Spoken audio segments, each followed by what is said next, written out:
মিয়ার জানাজা অনুষ্ঠিত হয়েছে 11 মার্চ হাউন্সলো জামে মসজিদে। তিনি কাউন্সিলর জুনু মিয়া নামে সবার কাছে খুবই সুপরিচিত, শ্রদ্ধা ও ভালোবাসার মানুষ ছিলেন। তার জানাজায় শত শত লোক উপস্থিত হয়েছিলেন। এ সময় অনেকেই কান্নায় ভেঙে পড়েন।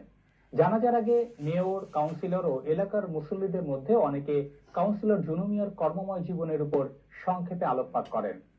পরিবারের পক্ষে মরহুমের শ্যালক মোহাম্মদ নিজাম তার জন্য সবার কাছে দোয়া কামনা করেন।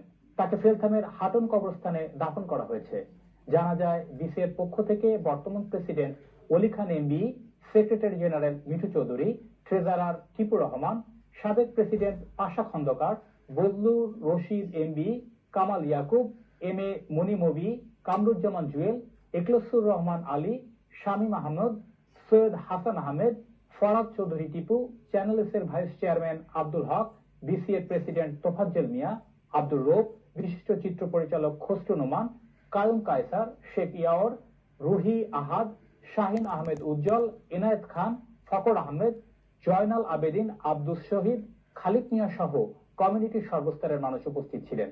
সবাই মনে করেন সদা হাসি খুশি পরোপকারী মুজিবুর রহমানের অকাল মৃত্যুতে বাংলাদেশের কমিউনিটির অনেক বড় ক্ষতি হয়ে গেল, যা কখনো পূরণ হবার নয়।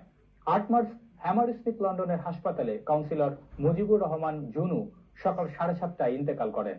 ইন্না লিল্লাহি ওয়া ইন্না ইলাইহি রাজিউন। মৃত্যুকালে তার বয়স হয়েছিল 55। তিনি এক পুত্র, এক কন্যা ও স্ত্রী সহ বহু গুণাগ্রাহী রেখে গেছেন। তার গ্রামের বাড়ি মৌলভীবাজারের বয়লার বাগ। উনি একজন ভালো মানুষ ছিলেন, সবাই আসলে উনি খুব জনপ্রিয় ছিলেন, সবাই ওনাকে খুব আদর করতেন, মায়া করতেন। জুনু ভাই is a great loss for the British Bangladeshi community. কারণ আমরা দেখেছি অনেক শত শত লোকের আক্রমণ হয়েছে।